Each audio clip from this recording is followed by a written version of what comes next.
Welcome sports fans to GenX Classic Sports, where we bring the nostalgia of our sports-filled youth into the present day. Grab your favorite retro jersey, crack open a cold one, and let's stroll down memory lane together.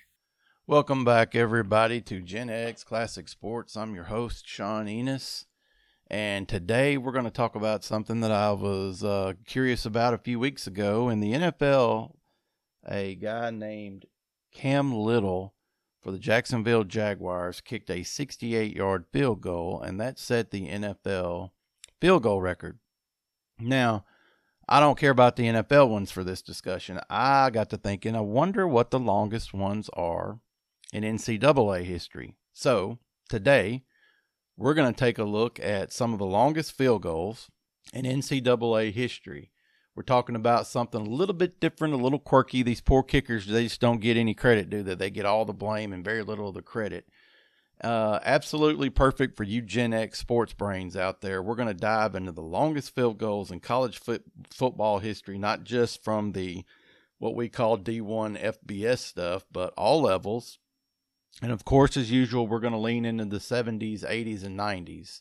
And this is back when kickers wore one-bar face masks. They kicked barefoot. Coaches weren't afraid to try 70-yarders back then just because, hey, the halftime band's already walking towards the tunnel. Why not? And the rules were different. And that has an impact on this. They were way different. So buckle up. Today we're going to talk about these booming kicker legs, these iconic moments, and a record 69 yards that still stands nearly half a century later for NCAA field goal kickers. Okay, before we launch into our discussion, I think it's important to set the stage a little bit before we talk about these things that happened in the mid-70s. Let's talk about the fact that in the 50s and 60s, field goals over 50 yards, they were pretty rare. Straight-on kickers dominated that position back then, and I don't know how many of you have thought about it, but, you know, the straight-on kickers are the ones you see that are pretty much gone now, but they wore the flat-fronted kicking shoe that was a special shoe. And when I was in high school, the kicker was always somebody who played another position, and you couldn't play your position in a kicking shoe. And so every time you scored a touchdown, if the guy that kicked was on offense, he had to rush off the field, take one shoe off, put one shoe on. It was just maddening sometimes. The soccer-style kicker hadn't happened yet. And so the soccer revolution was a far thing to be thinking about in the 50s and 60s. And coaches just were not dialing up 55 and 60-yard field goals unless you had a few reasons you might try. The end of the half, a weird weather day, or if they just really had a lot of faith in whatever was going on that day with the kicker and the weather and everything else. Sometimes they just felt like going with their gut, I guess. The balls were heavier. Practice time was way more limited back then, and the position certainly as a kicker wasn't seen as a weapon by any stretch, okay? And, you know, I don't think there were kicking specialist coaches around until at least the 70s, probably later than that. And by the way, there's teams to this day, pro, college, high school, there are tons of teams that do not have kicking coaches whatsoever.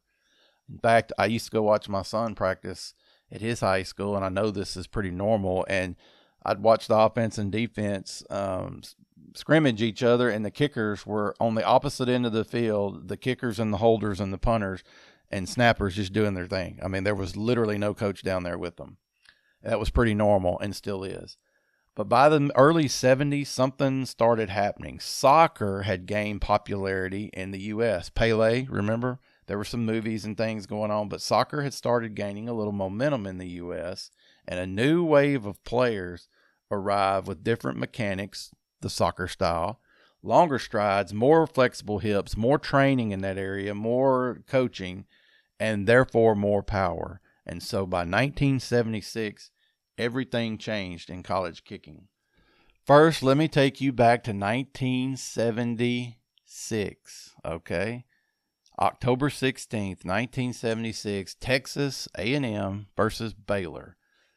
This skinny, long-haired kid who was a sophomore named Tony Franklin, he stepped onto the field barefoot. And man, AstroTurf gets hot, folks, especially the AstroTurf of the 70s. I know it's not called AstroTurf anymore. It was originally, though. That was one of the brands, and that's what we all grew up calling it. Kind of like Coke, right? Coca-Cola. Turf was hot, but Tony Franklin's out there barefoot. This was a whole new thing. Barefoot style, even in the 70s, kind of something a little bit flaky, all right? Not something you'd think you'd see in a whole lot of major college football games. Early in that game, though, Franklin lined up for a 65-yard field goal. Now, what's critical about this is, the ball snapped like always, but the holder put the ball on a kicking tee, and that is critical to this discussion. Kicking tees were a huge part of this story we're talking about. The holder put the ball on the tee, and he drilled it 65 yards. At that time, that was an NCAA record, but he wasn't through for the day. Later in the game, same game, Franklin lined up for another bomb from 64 yards, and he hit that one too. 2 60-plus yard field goals in one afternoon, barefoot on the turf, off the tee. And if you ever thought, is there a moment that signaled to the whole world, hey, something crazy might be happening in college football, that was it. Keep in mind, that same afternoon, another legend was going to make an even bigger statement somewhere else. I just love this stuff. This is awesome. That same day, October 16th, 1976, 200 miles west of where Tony Franklin hit the 260-yard bombs, a college called the Abilene Christian, the Wildcats, were hosting a game against East Texas State, okay? And Abilene Christian's kicker is Ove Johansson, and he was Swedish-born, and he was a soccer player, and he took up football basically on a lark, on a whim, right? Just before halftime, Abilene Christian sent Johansson out for the field goal attempt, and the fans think it's a joke, and the coach figures, why not? The halftime band, they're already getting lined up, and the wind is ripping across the stadium right behind Johansson, right towards the goalpost. So he lined up for a 69-yard field goal. Strong tailwind, a tee, a kicker with a soccer-trained nuclear leg, and a defense that, quite honestly, they probably just stood around. I don't know how much of a rush they put up. But Johansson swung his leg like he's trying to send it into the next county, and the ball took off and kept going and cleared the crossbar by 2 yards, 69 yards. Still, the longest field goal ever made in a college football game at any level. And I didn't specify D1 or whatever, but because this was NAIA, and not the NCAA, different entities, but hey, it still counts. There was wind. He used a tee, but half a century later, this still hasn't been touched. And that was not just a long field goal. That was like Babe Ruth calling his shot. I mean, that was a super long field goal. So 1 year later, 1977, things got even crazier because new kickers all over the country are thinking, well, if Ove Johansson can hit 69, maybe I can hit something from deep downtown as well. 1977, Texas, University of Texas, had a guy named Russell Erxleben. Straight-on kicker, massive legs, a Texas legend. And in October of 77, Erxleben lined up against Rice, and he drilled a 67-yarder with what is reported to be no wind advantage at all, just pure leg. Straight-on kicker, remember that, flat-toed, straight on. And the home crowd went crazy, of course, and it's now figures to be one of the signature moments in Texas football history because Erxleben is considered at the time a can't-miss NFL prospect. In 1977 also, Steve Little, University of Arkansas kicker. Those of you who listen to the podcast enough, you know that we broadcast out of Central Arkansas, so anything Razorbacks gets a lot of attention. Arkansas's own Steve Little, who was really one of the best kickers of his era, he hit a 67-yarder, soccer style, and drilled it. 67 yards. He was the opposite of Erxleben. He was stylish, long hair, soccer form, swagger. He kicked like he was trying to tear down the goalpost, is what people called it. And this was big peak 70s college football. Barefoot kickers, giant assisted T-bombs. And across the Southwest, you got Little and Erxleben swapping haymakers, all right, for field goal kickers. In 1978, Joe Williams from Wichita State, the same program that later on had to discontinue football, he hit a 67-yarder. Basically ushered in the golden era of long field goals. So let's review.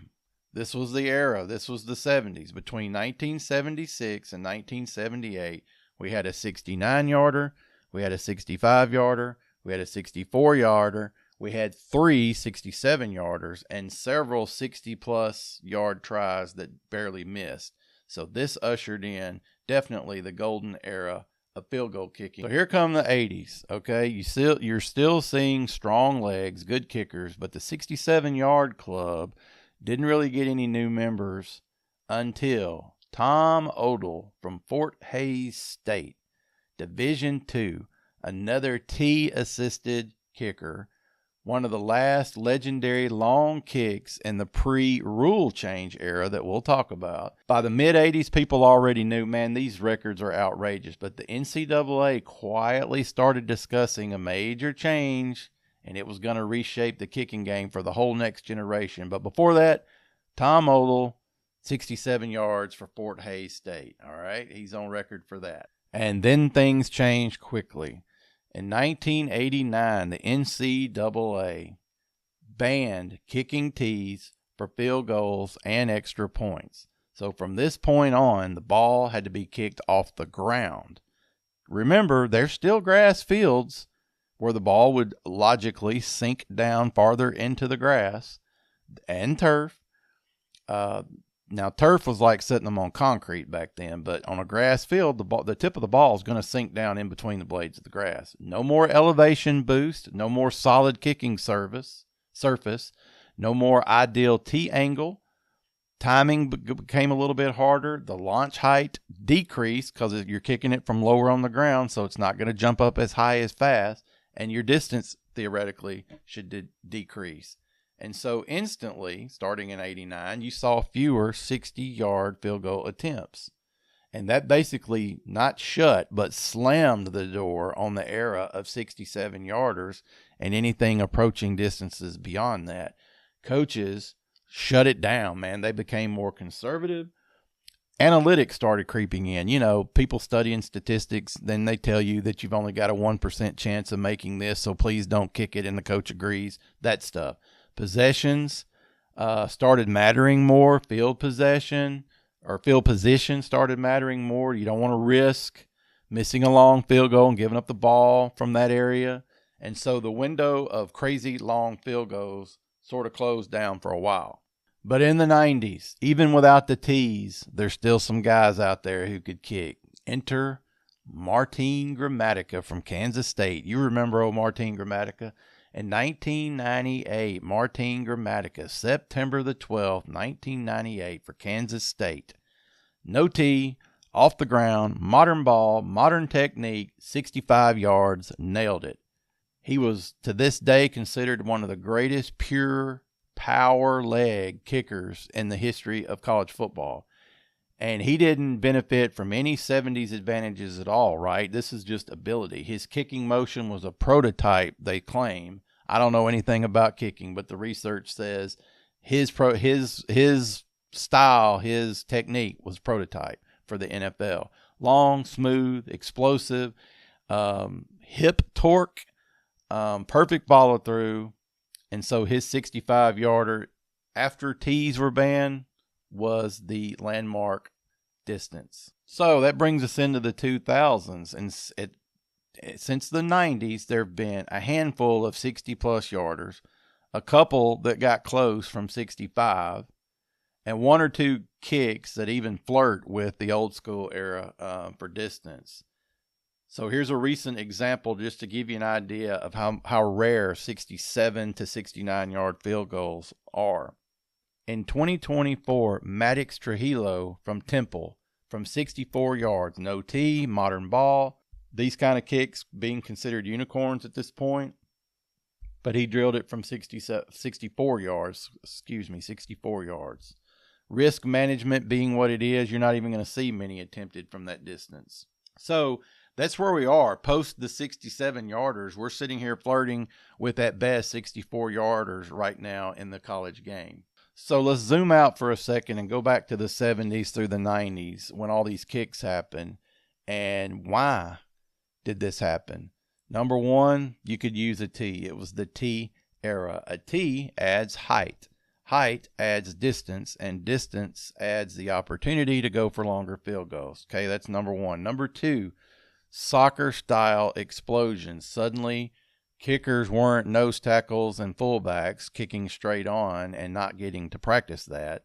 They were track athletes. They had flexibility. They understood hip torque and all these things. And so the soccer style technique took over, and actually soccer players themselves.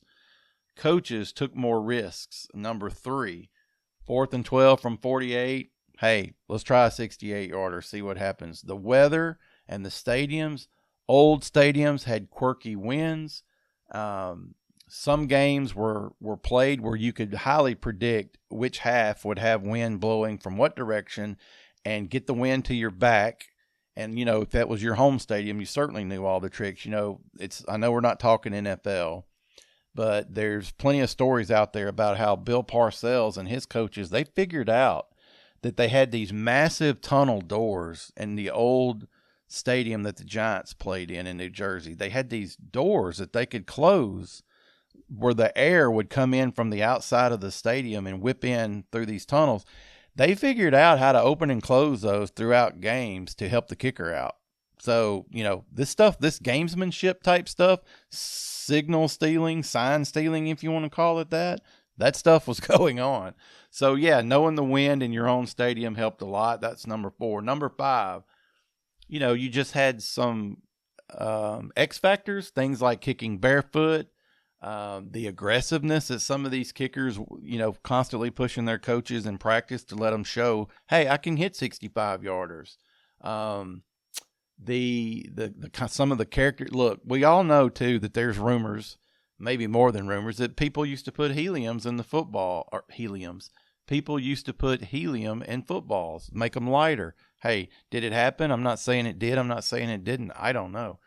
And the T's are gone now. Analytics have taken over. Coaches are more cautious now. And it all adds up to one very specific truth. The Gen X era was a perfect storm for these insanely long field goals. I'm not sure we'll ever get to any longer ones. So let's hypothetical this up a little bit. What would it take to break Johansson's 69-yard field goal? You'd need probably high altitude, so you're kicking at Colorado or Colorado State or somewhere.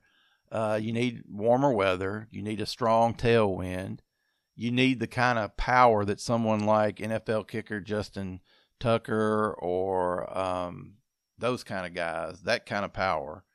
You need the end of the half or the end of a game situation. And why then? Well, yes, a kick can still get blocked and returned for a touchdown. I understand that. But typically you mitigate the bad things that can happen if you engineer your drive to where you can get down there to 1 second or 2 seconds left in the game and try to pull off your game winning or half or your end of the half field goal. And, you got to have the right kind of coach who finds the novelty as something useful and says, yeah, hey, let's go for it. Send him out there. Is it probable? I don't know. I don't know personally if we'll see anything that long in college football, but we'll see. It doesn't seem to be that way. The NFL, the field goals are getting longer and longer, but different set of circumstances. These things are kind of time capsules, really. These are frozen little moments. And so we'll see if we can open up the college game to allow for the kind of time and preparation and coaching and mentorship that it takes to learn the conditioning and the technique that it would really take. And I don't know, people who know science would probably say maybe that the NFL ball is more capable of doing. I don't know. I don't know how all that impacts this, but you would like to think that with the soccer being as ubiquitous as it is now, and so many American kids learning proper kicking technique in soccer, that there will be some kid on some nice turf field in college who might step out there and rip a 70-yarder. I hope it happens, but is it likely? I don't know, but let's see. Let's hope so. And so that's kind of the story of long field goals in NCAA history, this wild sort of saga of Tony Franklin out there barefoot kicking bombs, and Ove Johansson on the same day booming the 69-yarder, and then Grammatica bringing in the modern era of kicking without the tees and bringing that soccer into it. So if you grew up watching college football in the 70s, 80s, 90s, these moments are part of the deal. I grew up hearing people talk about Steve Little from Arkansas kicking the, what did I say, 67-yarders or whatever. I grew up hearing people talk about that. It was a big deal.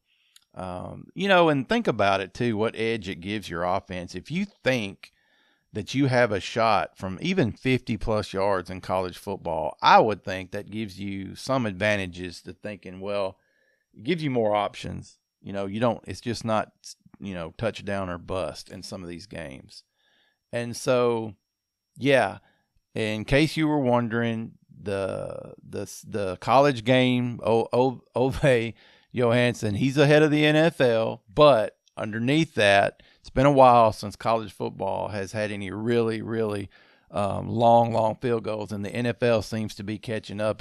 And Dallas has a kicker named Brandon Aubrey, and of course you've got Cam Little and these guys in the NFL. And I believe we're any day now. In 2025, as I sit here, I think somebody in the NFL is going to drill one from 69 or farther. I think we're around the corner from a 70-yard field goal in the NFL. Don't know about college, but I feel like it's coming in the NFL for sure. So if you enjoyed what we talked about here, please follow us, give us a rating, share it. Word of mouth, man. That's what helps me more than anything, is telling coworkers and friends and family that, hey, you're a sports nerd. Give them a shot. So I appreciate you spending your time with us today. It was a fun topic, and we will be back next week with more history from GenX Classic Sports. Thank you for joining us on GenX Classic Sports, where nostalgia meets the thrill of the game. Tune in next time for more insightful discussions and memorable moments, brought to you by Pine Street Productions. Until then, stay passionate about sports and keep the memories alive.